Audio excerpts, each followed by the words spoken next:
Hello students, पिछली कक्षा में हमने अरस्तु का जो है वह राज्य संबंधी विचार के बारे में पढ़ा था और हमने ये पढ़ा था कि अरस्तु को संविधान का जनक क्यों कहा जाता है। देखिए, अरस्तु के राज्य संबंधी विचारों के बाद में जो उसका दूसरा महत्वपूर्ण विचार है वह है कि उसका नागरिकता संबंधी विचार। तो आज हम इस कक्षा में पढ़ेंगे अरस्तु के नागरिकता संबंधी विचारों के बारे में। देखिए, अरस्तु का नागरिकता संबंधी विचार।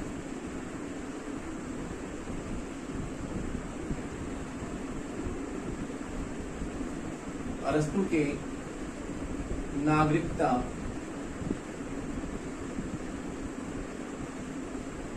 संबंधी विचार।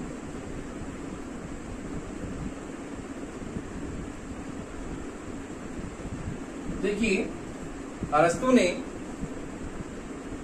पॉलिटिक्स की तीसरी पुस्तक में अपने नागरिकता संबंधी विचारों का बहुत ही विशद और व्यापक रूप से उसने क्या किया है, चित्रण प्रस्तुत किया है।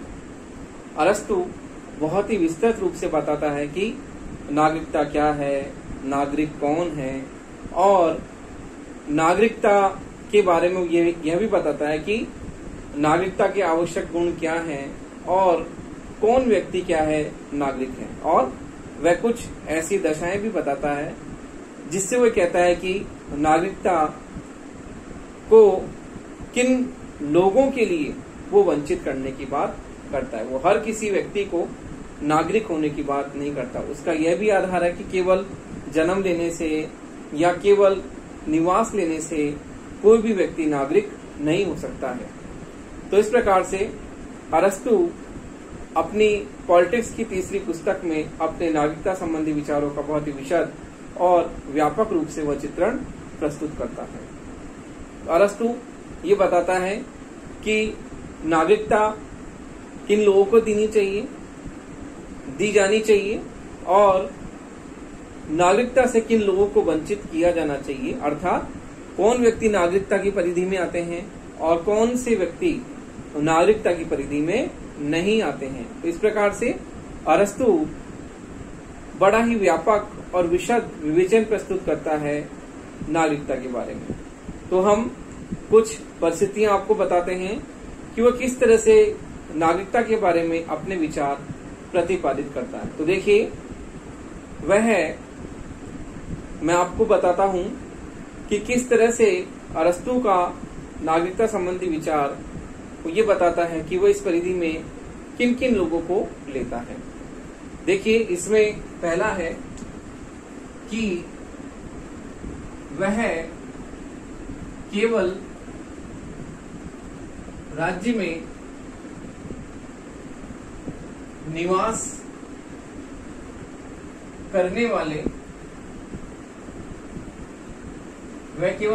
निवास करने वाले लोगों को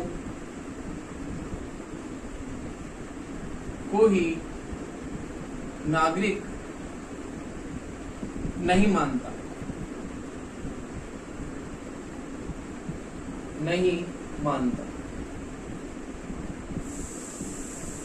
इस तरह वह विदेशियों और दासों को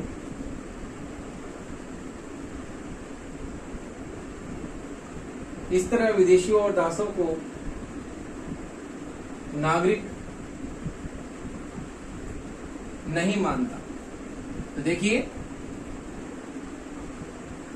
उसका पहला महत्वपूर्ण विचार यह है कि केवल राज्य में निवास मात्र से ही व्यक्ति को नागरिकता नहीं मिलती, क्योंकि उसका यह विचार है कि व्यक्ति यदि अपने निवास के आधार पर उसे नागरिकता दी जाए तो राज्य में निवास करने वाले विदेशी लोग वो भी राज्य में निवास करते हैं और दास वो लोग भी क्या हैं, उन्हें भी नागरिकता मिल जाएगी। तो इस प्रकार से अरस्तु दासों को और विदेशियों को नागरिकता देने की मनाही करता है। अगला है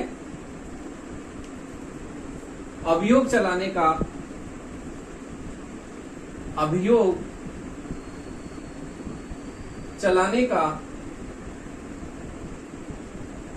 अधिकार रखने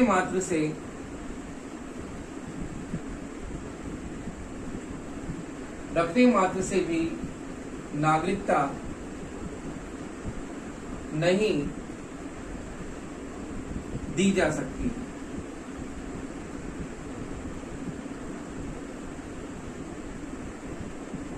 देखिए, ये उसकी दूसरी परिस्थिति है कि अभियोग चलाने का अधिकार रखने मात्र से भी हम किसी भी व्यक्ति को इस परिधि में नहीं रख सकते। तो इस प्रकार अरस्तु राज्य में निवास करने का आधार भी नागरिकता को नहीं मानता है, विदेशियों और दासों को इससे बिल्कुल अलग करता है। उसी प्रकार से अभियोग चलाने का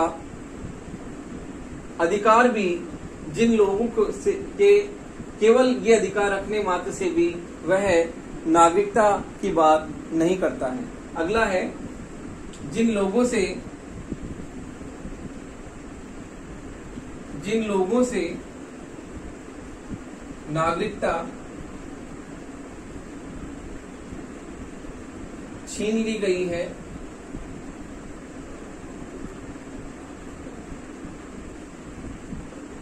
या जिन्हें देश निकाला दिया जा चुका है,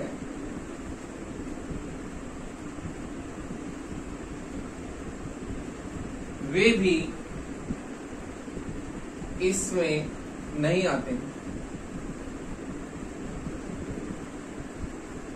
कहने का मतलब है जिन लोगों से नागरिकता छीन ली गई है, जैसे किसी कारण से राज्य ने नागरिकता वापस ले ली है और जिन्हें देश निकाला दिया जा चुका है, राज्य ने उन्हें दंडित करके किसी दूसरे राज्य में वो चले गए हैं, उन्हें देश से बिल्कुल निष्कासित कर दिया गया है, तो ऐसे लोगों को भी नागरिकता जो है वह नहीं दी जा सकती। अगला है, देखिए अगला जो पॉइंट है वह है कि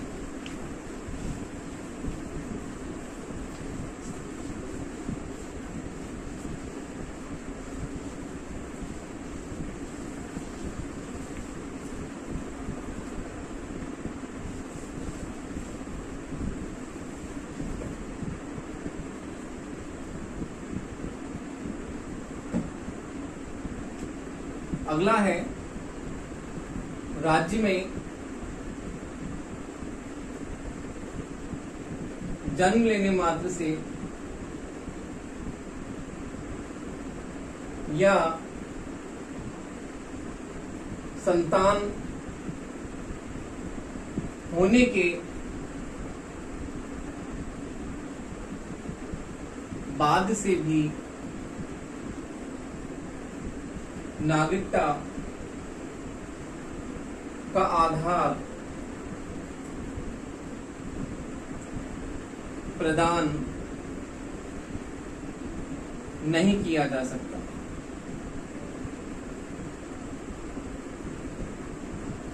तो अरस्तु ये बात भी कहता है कि केवल जन्म लेने से या संतान उत्पत्ति के बाद से भी नागरिकता का कोई आधार जो है वह नहीं होता। तो इस प्रकार से अरस्तु के नागरिकता संबंधी विचारों में वह इन लोगों को नागरिकता की परिधि से बिल्कुल अलग रखता है और इन लोगों को वह नागरिकता से उसका आशय नहीं है। तो हम ये कहेंगे कि अब अरस्तु नागरिक किन्हें मानता है? अरस्तु ये कहता है कि राज्य में जो प्रशासनिक कार्य हैं, जो न्यायिक कार्य हैं, उन कार्यों में जो लोग सक्रिय रूप से अपनी भागीदारी निभाते हैं और राज्य के प्रशासनिक और राजनीतिक कार्यों में सक्रिय रूप से भाग लेते हैं, बढ़ चढ़कर वह सभाओं में जाते हैं, बढ़ चढ़कर वह राजनीतिक पदों को प्राप्त करते हैं और सक्रिय रूप से अपनी राजनीतिक भागीदारी को सुनिश्चित करते हैं, ऐसे ही लोगों को अरस्तु नागरिकता की परिधि में रखता है। और इसके अलावा वह अन्य लोगों को नागरिकता से बिल्कुल वंचित रखता है। तो अरस्तु का जो नागरिकता संबंधी विचार है वह बहुत ही अनूठा विचार है, जिसमें वह हर किसी को नागरिकता की परिधि में नहीं रखता। वो उन्हीं लोगों को नागरिक मानता है जो लोग राज्य के कार्यों में, राजनीतिक कार्यों में, न्यायिक कार्यों में, प्रशासनिक कार्यों में बढ़ चढ़कर भाग लेते हैं, बढ़ चढ़कर हिस्सा लेते हैं। वो लोग ये क्या हैं, वास्तव में नागरिक हैं और उन्हीं लोगों को अरस्तु नागरिकता देने की बात करता है। अब अरस्तु एक नई और विचार अपना प्रतिपादित करता है। इसी क्रम में आगे वो ये कहता है कि नागरिकता जो है वह जन्म मात्र से नहीं मिलती है या केवल निवास मात्र से नहीं मिलती है। जिस प्रकार से उसने ये भी कहा कि एक व्यक्ति जो राज्य में रहता है उसकी संतान जो होती है उसे भी नागरिकता जो है वह सामान्य रूप से नहीं दी जाती है, उसमें भी वो कुछ शर्तें लगाता है। और अरस्तु ये भी कहता है कि किन लोगों को वह नागरिकता से वंचित रखता है। तो देखिए अब आगे हम पढ़ेंगे कि अरस्तु नागरिकता से किन किन लोगों को वंचित रखने की बात करता है। कि अरस्तु ये कहता है कि सभी लोगों को नागरिकता नहीं मिलनी चाहिए। वह इस परिधि में किन लोगों को नागरिकता से बिल्कुल अलग रखने की बात करता है। तो देखिए हम पढ़ते हैं अब आगे।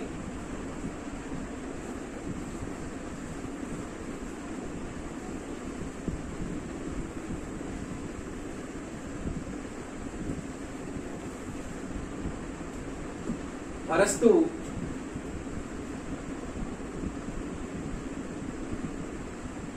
निम्न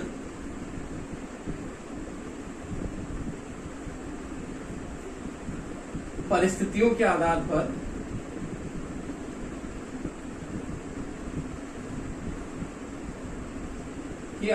पर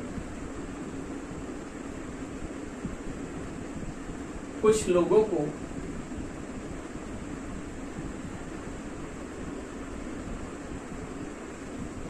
नागरिकता से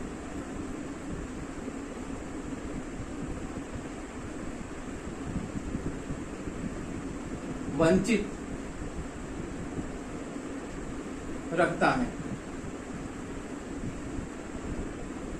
यानी अरस्तु कुछ ऐसी परिस्थितियां बताता है जिनके आधार पर वह कुछ लोगों को नागरिकता देने की बात नहीं करता है। पहला है संपत्तिहीन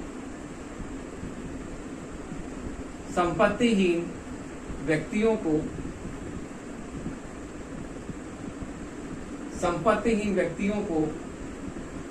वह नागरिकता से वंचित रखता है। संपत्तिहीन व्यक्तियों को वह नागरिकता से वंचित रखता है। तो देखिए आप ये कहेंगे कि अरस्तु का यह विचार कि जो संपत्तिशाली व्यक्ति हैं वही क्या है, नागरिक बनने के अधिकारी हैं।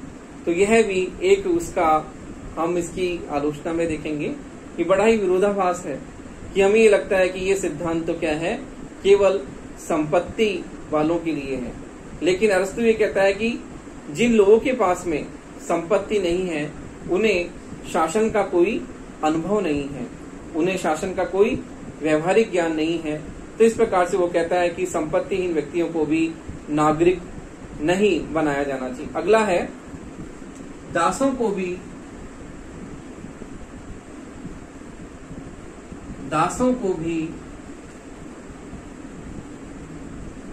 नागरिक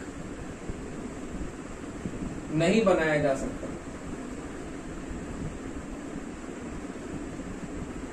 दासों को भी नागरिक नहीं बनाया जा सकता। तो देखिए अरस्तु इस प्रकार से कहता है कि जो दास हैं वो दास भी नागरिक बनने के अधिकारी नहीं है। तो इस प्रकार से अरस्तु का यह विचार एक अपने आप में एक विरोधाभास है कि अरस्तु ये भी कहता है कि जो दास हैं,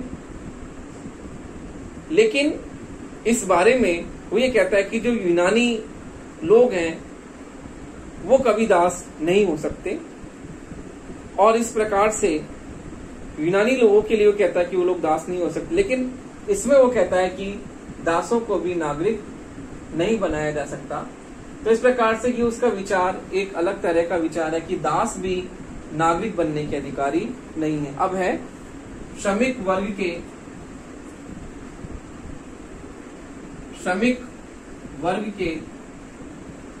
व्यक्तियों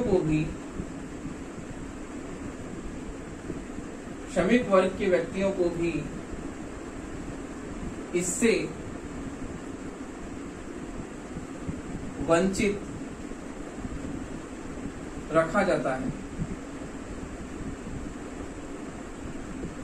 यानी जो श्रमिक वर्ग के लोग हैं उन्हें भी इससे वंचित रखा जाता है, उन्हें भी नागरिकता प्रदान नहीं की जाती है। तो इस प्रकार जो समाज का श्रमिक वर्ग है, जो समाज का जो निम्न वर्ग है, जो अपना रोज अपनी कड़ी मेहनत से अपनी आय के स्रोत अर्जित करता है, उसे भी वह नागरिकता से वंचित रखता है। अगला है सूदखोरी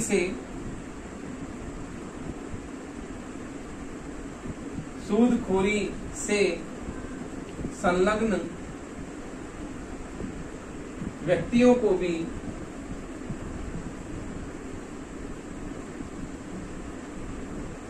वह इससे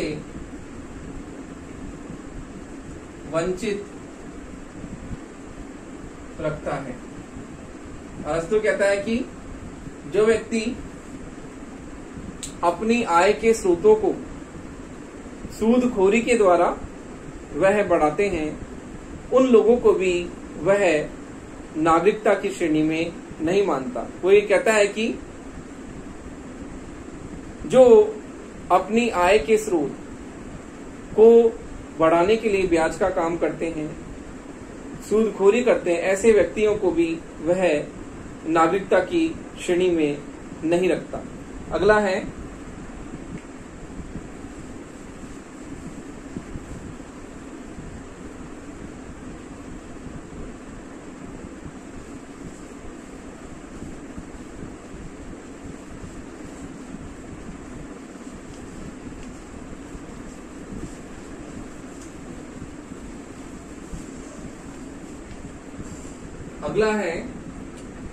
सभी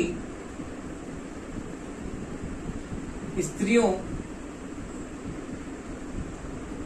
व बच्चों को भी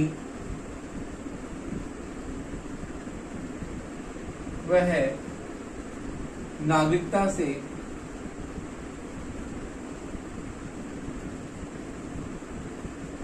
वंचित रखता है।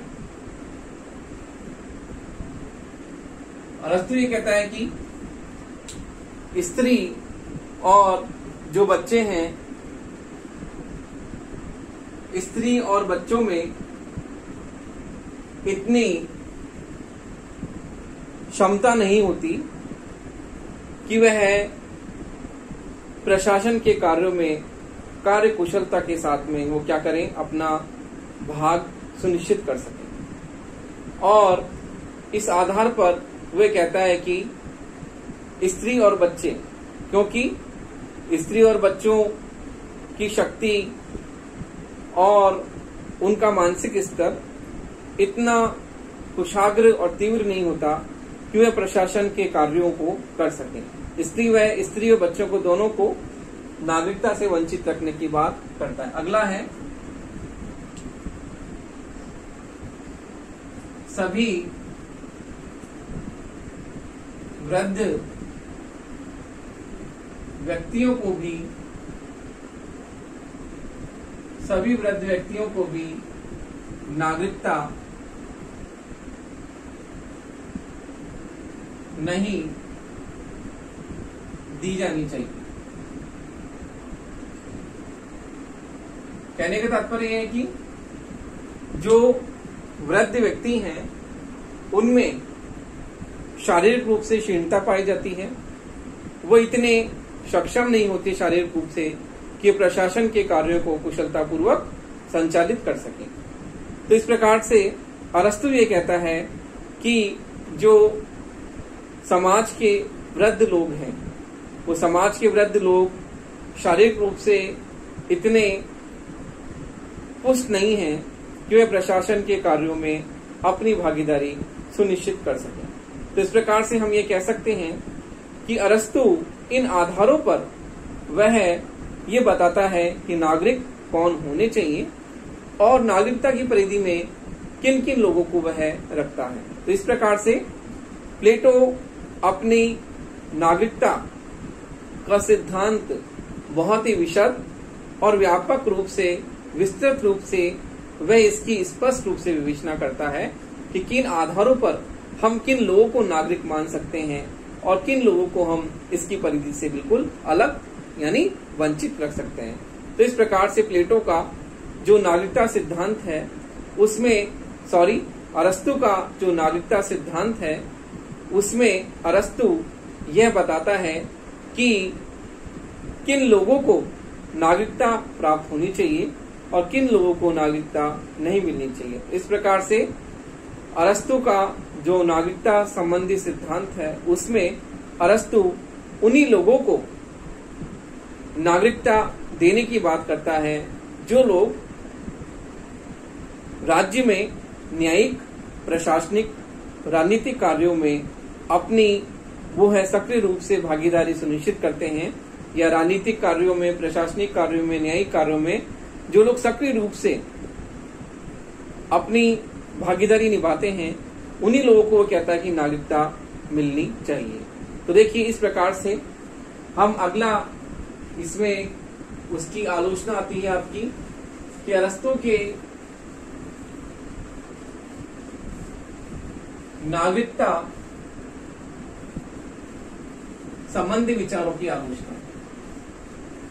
देखिए इसकी आलोचना और कमियां, दोष इस प्रकार हैं।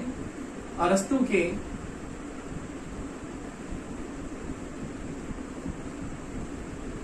नागरिकता सिद्धांत की आलोचना या कमी या दोष।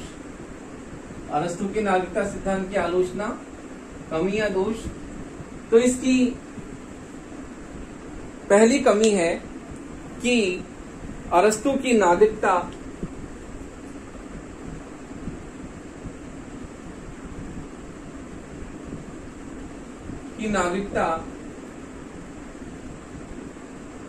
सीमित और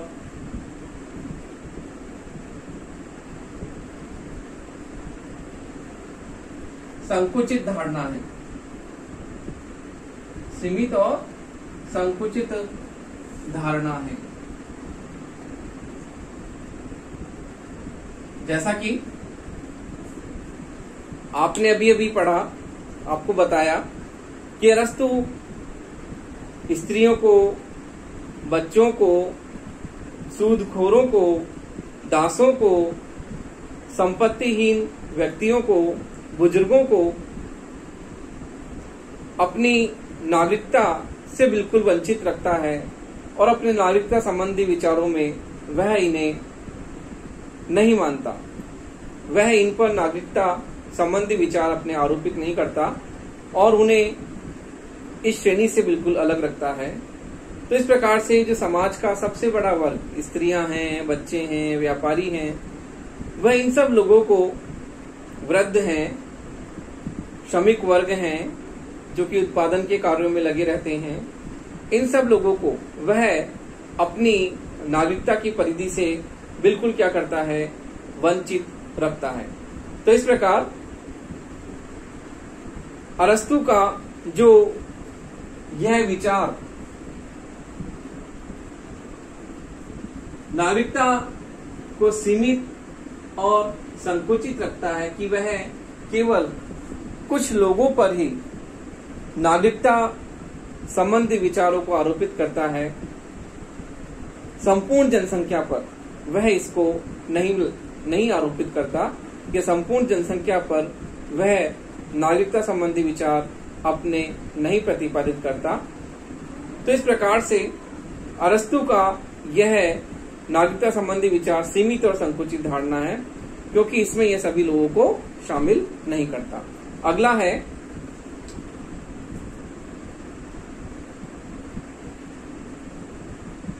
प्रतिनिधियात्मक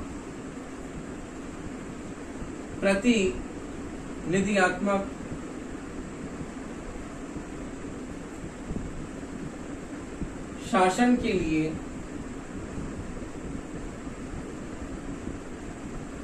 यह अनुपयुक्त है।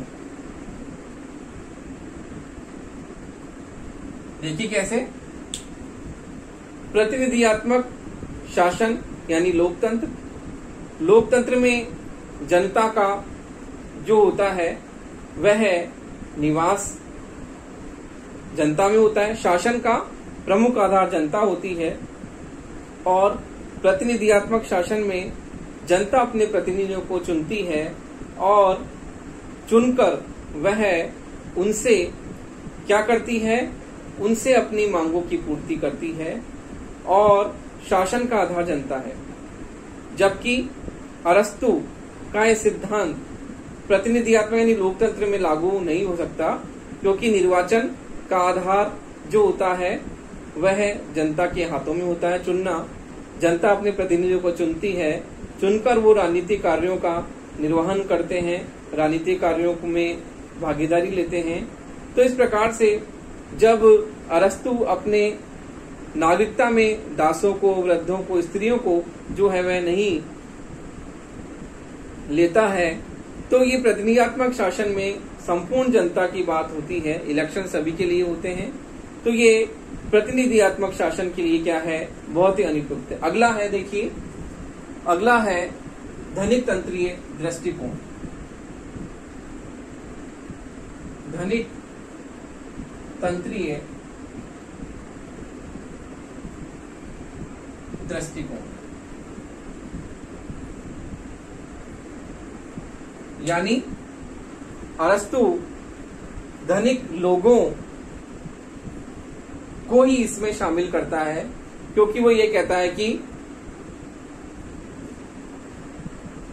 संपत्तिशाली व्यक्तियों को प्रशासनिक कार्य कुशलता का उन्हें अनुभव प्राप्त होता है और वो प्रशासनिक कार्य कुशलता को बड़ी ही सही ढंग से उसका निर्वहन करते हैं, क्योंकि उन्हें प्रशासन के कार्यों को करने का अनुभव कुशलता के आधार पर उन्हें प्राप्त होता है। तो इस प्रकार से हम ये कहते हैं कि अरस्तु जो संपत्तिशाली व्यक्तियों को ही नागरिकता देने की बात करता है, तो यह एक तरह से हमें ऐसा लगता है कि ये धनिक तंत्रीय दृष्टिकोण है, जिसमें धनिक लोगों का बोलबाला है।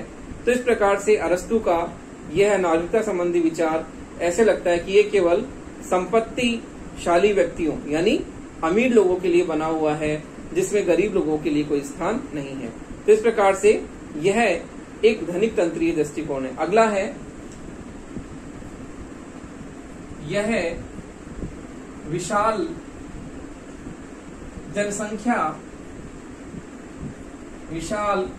जनसंख्या वाले राज्यों पर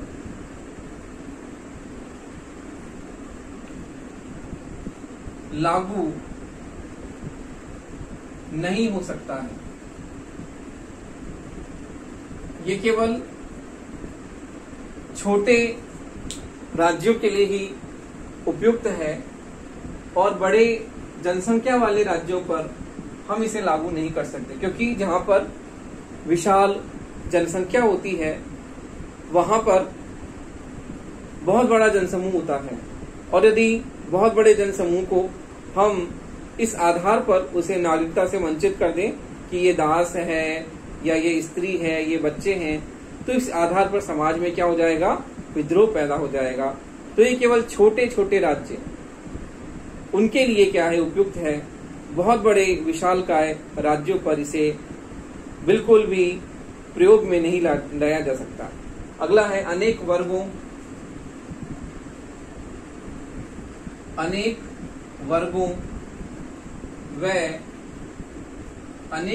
व गुटों का उदय होना।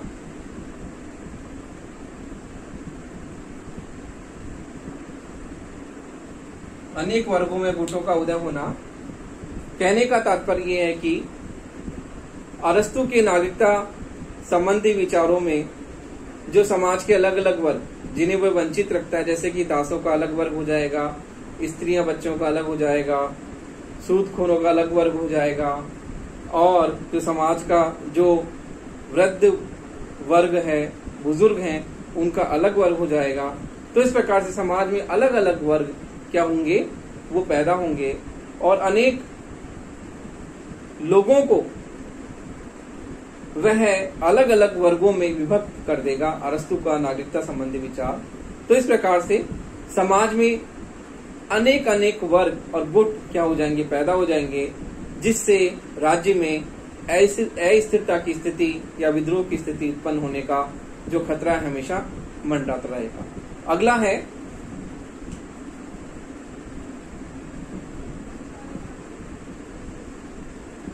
प्रवासी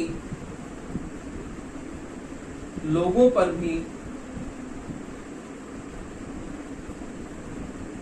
यह लागू नहीं होता है। यानी कहने का तात्पर्य है कि जो लोग विदेश में बस चुके हैं, जैसे कोई लोग नौकरी जिनकी लग गई है, कोई व्यवसाय करते हैं तो दूसरी जगह बस गए हैं, तो ऐसे लोगों को भी, जो है तो राज्य के निवासी लेकिन अपने व्यवसाय के कारण वो और किसी कारण से दूसरे देशों में रहने लग गए, तो ऐसे लोगों को भी वह नागरिकता से बिल्कुल वंचित करने की बात करता है कि ऐसे लोग भी जो हैं वह नागरिकता से, उन्हें नागरिकता नहीं दी जानी चाहिए। तो ये भी इसकी सबसे बड़ी कमी है कि प्रवासी लोगों पर भी यह सिद्धांत लागू नहीं होता है, क्योंकि वो लोग है तो राज्य के नागरिक, लेकिन अरस्तु उन लोगों को भी नागरिकता से वंचित रखने की बात करता है। तो इस प्रकार से हम यह कह सकते हैं कि अरस्तु ने बहुत ही तथ्य और प्रामाणिक आधारों पर अपने नागरिकता संबंधी सिद्धांतों का प्रतिपादन किया है, लेकिन इसके नागरिकता संबंधी विचार की सबसे बड़ी कमी यह है कि यह क्या है, अव्यवहारिक है, और अव्यवहारिक होने के कारण इन्हें व्यवहारिक जगत पर लागू नहीं किया जा सकता है। क्योंकि अरस्तु के नागरिकता संबंधी विचारों को यदि किसी भी देश में लागू किया जाता है तो राज्य में विद्रोह, तनाव, स्थिरता की स्थिति क्या हो जाएगी, पैदा हो जाएगी, जो कि राज्य में दिन प्रतिदिन बढ़ने वाले संकटों को राज्य उस ओर चला जाएगा और राज्य में विद्रोह और अशांति की स्थिति उत्पन्न हो जाएगी। इस प्रकार से हम यह कह सकते हैं कि अरस्तु के जो नागरिकता संबंधी विचार ये विचार जो हैं अरस्तु के, ये विचार अव्यवहारिक हैं और इन्हें व्यवहारिक जगत पर लागू नहीं किया जा सकता है।